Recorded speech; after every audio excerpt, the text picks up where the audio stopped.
up, everyone? This is Paolo. This is Akshay. Welcome to another Therapist Threads video. Now, today we have what's in my bag. This is like something really, really fun for us because, I want to give a quick shout out to, because I see these on a lot of like sneaker review channels, like kick review channels. So like Kick Genius, Nightwing, Geronimo, all those guys at Wear Testers, Hoop and Life. I could go on and on. Soul Brothers. But anyway. But we're gonna flip the script. We're going to flip it, and we are going to do What's in My Bag Therapist Edition. Now, we're going to focus specifically on, we know it's a new year, it's a fall time, people are starting, like a lot of people are starting going into their first year in grad school or just starting doing clinical work for the first time. So we're going to stick to the basics really at this point. Throughout, over time, if we see stuff that we really like that we want to show y'all, we'll bring those in. We'll also bring in some other folks that do a little bit of different work, maybe some folks that do like sand tray stuff or people who do a lot of assessments. And so they can share what they have in their assessment bags, therapy bags. So anything you want to add before we get into it, man? Nope. Let's all right, dive right in. Let's get right into it, man. So number one, first and foremost, and this is a big thing with therapy, is time. Now, the amount of time your therapy session is different depending on where you are. So often the people talk about the therapy hour. Sometimes that's actually an hour. Sometimes in some places it's 50 minutes. Sometimes it's 45 minutes. Or 3 hours. Or 3 hours. Sometimes I had 3 hours. That's sessions, true. That's true. I heard legendary stories about Akshay's 3-hour sessions, man. That's what's up. Patented. That's patented Akshay style. Yeah. We'll get into that a little bit later. But anyway, sometimes they're shorter. Sometimes like if you're in a hospital or like a milieu setting, sometimes it's like 15 minutes or less, something like that. But regardless of the length of time, measuring time is a really important thing as a therapist. Now, in certain cases, I've had a supervisor that's just like, well, I just knew when therapy was done. Man, has it been half an hour already? 20 minutes? 10 minutes? Are we done? I don't even know. How am I supposed... I don't have a clock today. How am I supposed to tell? Wait. Just keep nodding. Just keep... Why are you looking outside, dude? They're not going to tell you the time. Okay, I think we're done.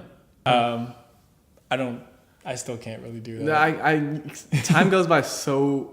actually, it's weird. Yeah. Some sessions feel like they're lasting a long time. Others feel like they're so short. Yeah. But then the time doesn't really match. Depends on the client, too. How do you know? Time of day. You just know. How do you know? I have no idea. But anyway, so number one, watch. Super important.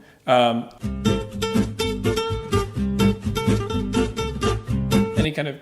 I shouldn't got one right now, but that's okay. Now this is just helpful too for like if you're running around a lot of these sites too, where people will be there you may have a therapy session over here and then like have to run 2 miles over there to go to your next therapy session. So it's important to just be able to keep track of time in general. But here's the other thing though. Oh, do you want to add something there? No, I was just going to say, sometimes even for me, when I had to do long drives to the clinics and schools that I worked at, watch was really helpful for me. When I was in the car, I'd be like, how much time do I have left? Yeah. Even though I can't really control it, but it's good like for me Fast to know. And Furious. Like if I know I'm going to be late, I usually call my supervisor and be like, hey, I'm stuck in this accident, traffic. Yeah, for sure. I'm going to be late. Yeah. So, but here's the thing about the watch. You don't necessarily want to be checking your watch every 5 seconds during session. Like you don't want to be like, you know what I mean? Just because... Well, first of all, it's kind of rude to your client. I really didn't... I don't know. She didn't understand me. Is everything okay? Yeah. Keep going. I don't know. I was talking to her. I told her, that I wanted to move out. And time. All right, session's over. Let's go. It's distracting for you. And it's also just like certain clients might just think you're ignoring them or might just be like, all right, get it over with already. You don't want to be like, you know what I mean? So I did this thing where I'd be like, look over. So you distract them? Yeah. That's crazy. Don't do that. So one thing I would definitely also recommend is a portable clock, something like this. Now these are battery powered. These are a few dollars here and there. You can get one of these. I've seen solar power. That's what I was gonna say. You could spring some extra dough for that solar power. One. Now, what's cool about this is you can essentially set this up anywhere in the room. So again, you might be in a different kind of room. You may be in a classroom. I know people that have done therapy sessions in like supply closets, whatever it might be. You can set this up on like in front of you. You can set it up behind the client. your idea? My idea was to either tape it on yourself so your client could tell you what time it was, or on your client's forehead if they agree. You could put it on a chain, have your client wear it. There we go. Like chain.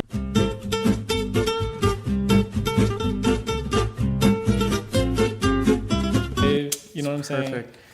Yeah. Yeah, I don't know if Make sure you get a separate consent form for that. Exactly. Yeah. So super important. Yeah. So the next thing, this is kind of Notebook. Yeah. So notebook. Now, you know, any kind of notebook really works. So this is College like ruled, a 70 single sheets, ruled, college ruled. I've seen people use like ruled. really little notebooks too, just because they can just like pull them out of their pockets This and is stuff. mine, by the way. Yeah, this is Akshay's. Got the Raiders on Got the there. Raiders on there. Got to represent Bay Area. You know what I'm saying? I like that it has like the bookmark That's true. thing. That's true. It closes. Yeah, man, I like that too. But you know, some places, some sites you'll actually be taking notes in session. Other places, you know, you may be taking notes just after, right after session or between sessions, and it's just cool to have these around because, like, even if you're gonna type them up somewhere else, like in another place, or just put them on a separate form, it's always nice to just have the notes with you, just so you can. Yeah. Do you ever take notes in session? It depends. Sometimes I'll take. I know in one particular setting I never did. This year I really haven't that much. In one particular, when I was doing more CBC stuff, I think I was taking more notes. But even then, it wasn't every session. It just depended on the client, you know. So there's that. And you know, what do you write with? My bad. I keep dropping this pen, man. We're gonna edit that out, hopefully. Maybe. You got pen. And now a pen, super important. You got to make sure it's comfortable. It fits in your hand. You know what I'm saying? It's filled with ink. Just because, like, now this feels Filled with ink, yeah. well. Some of them are empty. Some of man. them, that's true. Yeah. So pen. You know, it might sound, you know, just might sound really simple, but yeah, pens are super important for multiple things, whether it means taking your own notes or, you know, in pretty much every setting, there are consent forms to fill out. Even if you're not doing any kind of paperwork or homework or doing any kind of scheduling with your clients over the course of therapy or giving them any kind of diagnostic stuff, like. And I want to mention, like, some sites, if you're working in hospitals, they require you use black ink only, and other sites for county paperwork, they'll require blue ink only. Yeah. So make sure you check with your site because I have black ink pens I use for one site, blue ink pens I use for another site. So make sure you have your set, man. Make sure you know which ink. No, so far I know most places don't really like red ink. So if you have a red pen, no, that's like editing stuff. Yeah, man. don't use red pens for the most part. Yeah.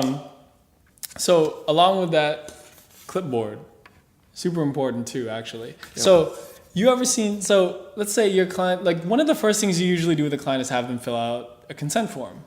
You'll learn about these in your sites if you haven't already. But do y'all remember that scene in Men in Black where they're taking that test and he's trying to, like, take it up against, like, the egg chair and he, like, pulls the thing? You know what I'm saying? Yeah, Do y'all remember that?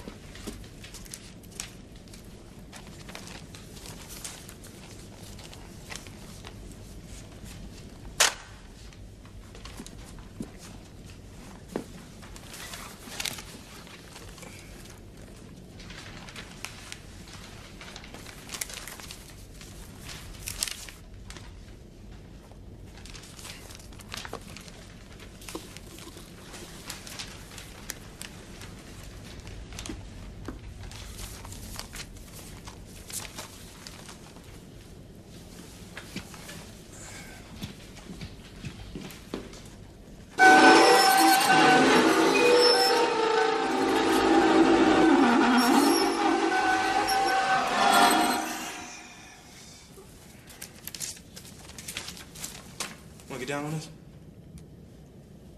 You don't want your client doing that. So make sure you have one of these. Akshay also mentioned legal pad. Yeah. I mean, I didn't have a note. I mean, I do have that little notebook guide, but before I usually just put like a yellow legal pad on here, and that's where I took notes if I had to take notes. Yeah. So these are some basic things. One last thing, and this is something that some folks will tell you when they're training you, but some won't, is to have, especially when you're working with kids. This is a deck of cards, by the way, but to have something that you can, some kind of activity you can do with your client. Now, I know in my therapy room that I'm in this year, we have like Jenga and checkers and stuff and paper and drawing and stuff, but sometimes rooms don't have that. So having a deck of cards, even having some blank paper and some colored pencils can be really helpful for kids, but also for adults. Really anyone who's just getting used to therapy, or just it's a good way to like just build a good level of comfort with your client. Yes. So when working with children, always color pencils, crayons. I filled my bag up with just blank piece of paper and color pencils, and that was really helpful for me in different schools. You can make like paper airplanes. Yeah. Well, maybe not, but Maybe. Yeah. You could. yeah. So that's our basics for what's in our bag. You know what I mean? So And even backpack. backpack. Backpack Oh yeah, that's wise. true. Yeah. Like, what type of backpack? So I tend to, I mean, really, I don't like to be carrying this giant thing, around me with me for every single session, just because this thing is like heavy and really clunky. So no suitcases. No suitcases.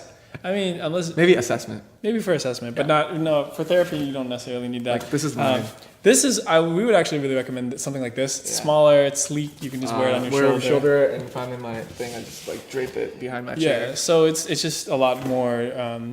Just fits in a lot more places. It's convenient. Yeah. So we should talk.